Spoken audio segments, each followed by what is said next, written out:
Hello friends, welcome to my YouTube channel. Friends, आज के अपने इस वीडियो में हम जानेंगे कि केले का पत्ता बीच में से दो भागों में बटा हुआ प्रतीत होता है। यह किसने और कब किया? इसके पीछे एक पौराणिक कथा जुड़ी हुई है। आइए जानते हैं। केले के पत्ते के बंटवारे की यह कथा भगवान श्री राम के लिए हनुमान जी की भक्ति का अनुपम उदाहरण है। भगवान राम लंका विजय के बाद हनुमान जी और पूरी वानर सेना के साथ अयोध्या पहुँचे। वहाँ इस खुशी में एक बड़े भोज का आयोजन हुआ जिसमें सारी वानर सेना आमंत्रित थी। सुग्रीव जी ने बंदरों को समझाया कि यहाँ हम मेहमान हैं, यहाँ सबको बहुत शिष्टता दिखानी है ताकि बंदरों को लोग अभद्र ना कहें। वानरों ने अपनी जाति का मान रखने के लिए सतर्क रहने का वचन दिया। एक बंदर ने सुझाव दिया कि वैसे तो हम शिष्टाचार का पूरा प्रयास करेंगे, लेकिन हमसे कोई भूल ना होने पाए, इसके लिए हमें मार्गदर्शन की आवश्यकता होगी। आप किसी को हमारा अगवा बना दें जो हमें मार्गदर्शन देता रहे, हम पर नज़र रखे और यदि वानर आपस में लड़ने लगे तो उन्हें रोक सके। सुग्रीव जी ने हनुमान जी को अगवा बना दिया। भोज के दिन हनुमान जी सबके बैठने आदि का इंतजाम देखने लगे। व्यवस्था सुचारू बनाने के बाद वह श्री राम जी के पास पहुँचे।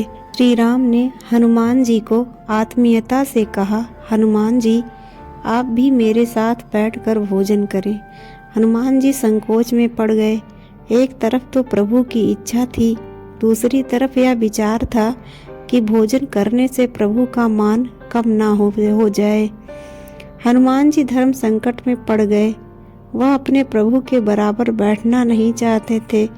प्रभु के भोजन के उपरांत ही वह प्रसाद ग्रहण करना चाहते थे। इसके अलावा बैठने का कोई स्थान शेष नहीं बचा था और ना ही भोजन के लिए थाली के रूप में प्रयुक्त होने वाला केले का पत्ता बचा था जिसमें भोजन परोसा जाए। प्रभु श्री राम ने हनुमान जी के मन की बात भांप ली। उन्होंने पृथ्वी को आदेश दिया कि वह उनके बगल में हनुमान जी के बैठने भर की भूमि बढ़ा दे। प्रभु ने स्थान तो बना दिया पर एक और केले का पत्ता नहीं बनाया। वह हनुमान जी से बोले, आप मुझे पुत्र समान प्रिय हैं, आप मेरी ही थाली से भोजन करें। भोजन केले के पत्ते पर किया जा रहा था। इस पर हनुमान जी बोले, प्रभु, मुझे कभी भी आपके बराबर होने की अभिलाषा नहीं रही। जो सुख सेवक बनकर मिलता है वह बराबरी में नहीं मिलेगा, इसलिए आपकी थाली से नहीं खा सकता। श्री राम ने समस्त अयोध्या वासियों के समक्ष वानर जाति का सम्मान बढ़ाने के लिए कहा, हनुमान, तुम मेरे हृदय में बसते हो। हनुमान की आराधना का अर्थ है स्वयं मेरी आराधना। यदि कोई मेरी आराधना करता है लेकिन हनुमान की आराधना नहीं करता तो वह पूजा पूर्ण नहीं होगी। फिर श्री राम ने अपने दाहिने हाथ की मध्यमा उंगली से केले के पत्ते के बीचों बीच एक रेखा खींच दी, जिससे वह पत्ता जुड़ा भी रहा और उसके दो भाग भी हो गए। इस तरह भक्त और भगवान दोनों के भाव रह गए और दोनों ने एक साथ बैठकर भोजन किया। श्री राम की कृपा से पत्ता दो भागों में बट गया। भोजन परोसने के लिए केले के पत्ते को सबसे शुद्ध माना जाता है।